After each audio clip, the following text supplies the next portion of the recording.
What is going on, everybody? I'm the R.E.C. and welcome to Cr8 Diggas with an A, because it's not the real one. So this video idea actually comes from DC. He's a good friend on Discord, and basically he wanted me to talk about the record collection. So here we go.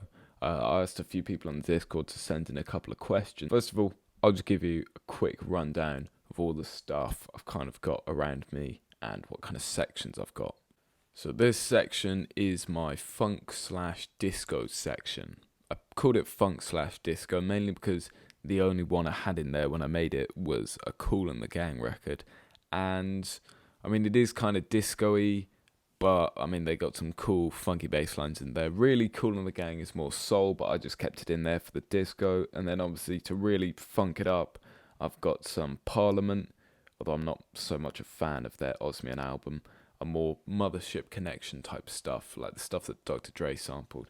And also I've got a Herbie Hancock record that I actually bought last week, and it turned out to be super cool. Super good synth sounds in there, super good just like bass guitars as well. It's kind of like a funk jazz fusion, but I put it in the funk section because I've already got quite a lot of jazz. Moving on across, I've got 45s. I mean, nothing really in there. I don't really buy 45s. Those are just kind of cool things I picked up. And then coming over here, we've got the other plus rock section. Most of those are my granddad's that I got from him. He bought quite a lot of rock. And yeah, it's just kind of rock. Simon and Garfunkel, never listened to that. Good Rolling Stone stuff and the Beatles towards the right there. And then obviously we've got some stuff that I didn't really know went into categories like a Hair record. I didn't listen to the full record. I only got some weird sounds off the start, so I just put it in other because I'm never going to use it again. And also, I did not know what genre it was. So then, coming up, we've probably got my favourite and biggest section is jazz. It's so big. Well, it's not huge, but big for me. I had to split it over two things. So I got A to M and then N to Z. I like all kinds of jazz mainly, but I really like kind of lounge jazz, cool, slow stuff with piano and vibes and just a double bass type thing. Not so much of that upbeat jazz, but quite a lot of stuff like I think Roy Ayers does a bit of that. Herb Albert and the brass band thing. Not so much a fan of that, but I am a fan of Herb Albert's stuff that he did in like the 80s. I think there's an album cover. I haven't got it, but there's one where it's like purple. That's all I really know about it, but that sounds pretty cool. I've listened to it on the internet. And yeah, we got some Ahmad Jamal. He is definitely my favorite jazz pianist.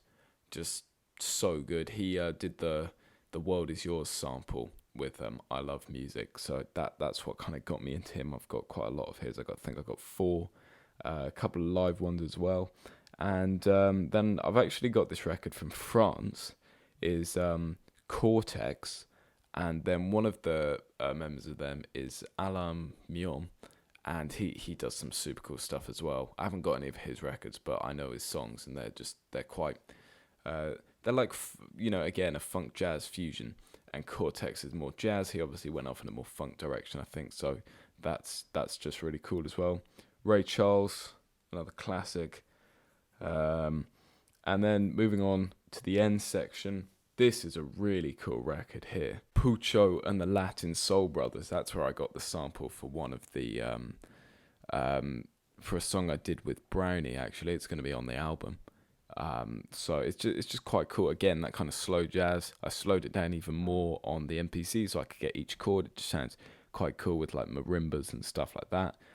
Moving along again, we've got Grover Washington. I've got loads of his. The first one I got was Reed Seed. That's a really good one. And then we've got Weather Report, actually. I wasn't so much a fan of heavy weather, but then I got Mr. Gone, and it was just, there's some cool stuff in there, like trumpets, guitars, and everything. That's a really good one. I definitely recommend that. Hip hop is definitely one of my favorite sections here, mainly because I listen to hip hop music, just as the music I listen to. And so to have some of my favorite albums on actual vinyl and physically have them rather than just have them on my computer, I think is much better. Most of those are 12-inch singles that I like DJ with. So I've got, some 12-inch singles of Warren G, some DJ Premier and stuff. But there are a few albums. I've got Illmatic and Me Against the World by Tupac. A few Naughty by Nature ones in there. Got The Fresh Prince and Jazzy Jeff. That's a good one. Summertime. And those ones, I just scratch the hell out of them. They're proper damage. Not the albums. Some of the albums, like the Tupac one, I like to keep in good condition. But, the 12-inch singles, those are completely just ruined because I've used them so much. But yeah, that's a good section to have. If you're into hip-hop, obviously. Moving on to another big section. This is the kind of second section that I sample from. I sample mainly from jazz, and then moving up to soul and R&B, and then I've got Motown one. Those are just Motown compilations and like the Four Tops. Those just kind of at the end. But yeah, that's all kind of stuff like George Benson, amazing guitarist. There's some Lionel Richie in there. Michael Jackson, obviously. Loose Ends is actually a really cool group. I'll talk about them later. Sade, that's another cool one. And then all the classic soul singers like Denise Williams and people like that. The DJ section, got some 45s in there. Also LPs. That one is those are doubles, so that I can do it when I was practicing looping. And they're just quite cool to like scratch into loops. I am meaning to get more of those, but obviously buying doubles, it's quite expensive because it's double the price. The most expensive set of doubles I've got is the Bob James record with Take Me to the Mardi Gras, £20 each. So literally for 4 bars of music, I paid £40. So that's about £10 a bar there. But so now moving on to the wall behind me, so where I sit, like behind me, I've obviously got the DJ station down here, and then obviously I've got my records that I put on the walls. These are all hip-hop records, all kind of death row related ones. Obviously we've got Ruthless up on the top there with NWA and the DOC, but those are kind of all G-Funk West Coast things there. So NWA, obviously Straight Outta Compton, is pretty much just a hip-hop classic. Favorite song in there is probably Dope Man. That's a really good one. And then moving along, we got the DOC. I just quite like the beats on the DOC's record because they're by Dre, but they're not like as funky as some of the stuff that he did before. It's still very much, I think, 89 that record is. And that's very much still guitar riffs and stuff and heavy 808 drums. That's really cool. We got the Dog Pound. That comes in, I think, 1995, but that's just really cool. That's proper G-Funk. If you want a G-Funk record, I heavily recommend that one. Daz is just amazing producing on that one because I'm pretty sure he learned off Dr. Dre. Then we got 2 Dr. Dre records, absolute classic, The Chronic, probably one of my favorite albums ever. That's just obviously I've listened to it so many times before, and when I could find it on eBay on vinyl, that was just like I had to just buy that. It is the remaster, but still sounds pretty good, and it's good to have a full color, like a full picture of it on the wall.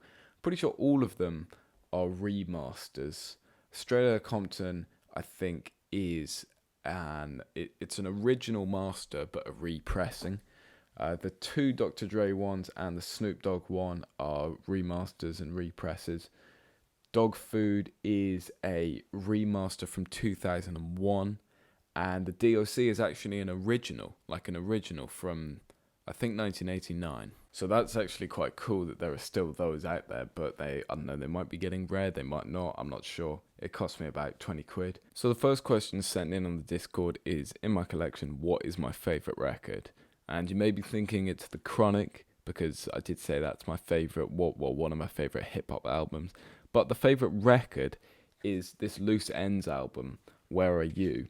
And some of you might not have heard of this, but Loose Ends, it is 1985, and it's super cool because they've got, it's hard to explain, it's definitely R&B, but it's kind of it's a bit like Sade, R&B, that kind of stuff. It's really cool because they got the mix of the cool chords, but then also because they're using that 808 drum machine on there and stuff, there are bits where it sounds slightly hip-hoppy.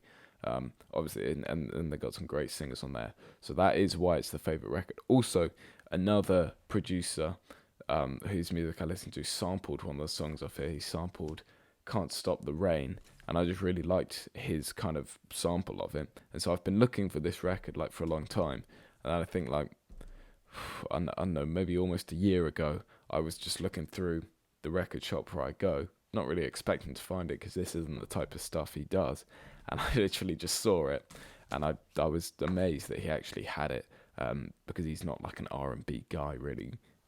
So that was just cool that he really had that. So I immediately bought that. The rarest record in my collection is this one, Dog Food by the Dog Pound. This is the 2001 remaster, originally released in 1995. It's a double LP. And the reason it is, actually, I don't think it is a remaster. I think it's just a repress. So original masters, just a repress. And the reason this is so expensive, I think, is because in 2001, everyone was using like CDs and even a bit of streaming, probably. Like people were moving towards iPods and definitely CDs. I'm not quite sure. I wasn't alive in 2001. But basically, I think not many of these got pressed. So that is why it is the rarest. I haven't been told an exact number, but everyone backs it up that it's rare. And also the price backs it up that it's rare. This record cost me £65, not including postage. The second most expensive one I've got is probably £25, so more than double my second most expensive. There are more expensive records out there, like MF Doom ones. I once saw one of those for like 200, and somebody was selling a signed copy of this for like 200 as well. But yeah, 65. It was a bit of a. I didn't really want to buy it because it was £65, and that is quite a lot for just something that I keep on the wall. But it can only really go up in value because they can only get rarer, so it's really an investment. Question from Vu Beats here: what is your record with the best drum break? And it is this one. This isn't the actual album. This is a compilation album from the Detroit Emeralds, and oh yeah, here. The drum break is from You're Getting a Little Too Smart. There's a small kind of fill at the start, and then just a really simple, so it's really easy to chop out the actual sounds of it, but quite also, like quite complicated hi-hat pattern and stuff. I just think it's super cool. So if you haven't got it, You're Getting a Little Too Smart. It's on this compilation album, and also like their actual album. I can remember the cover, but I can't remember what it's called.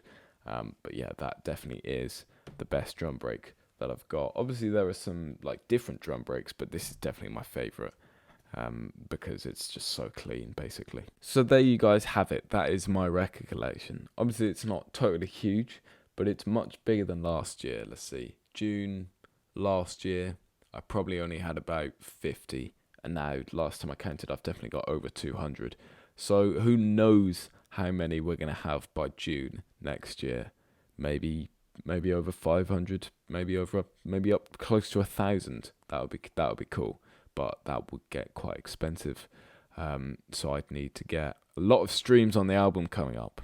So if you want to pay for another video of this, because I'll have more records, then definitely stream the album. Thanks very much for watching. Drop down in the comments what your favourite albums are, and also how big your record collection is. The person with the biggest record collection will get absolutely nothing, because, I mean, you could lie. There's no way of policing that, and I also don't have anything to give you. So just do that. Thanks for watching. Have a good rest of the week, and I'll see you in the next one.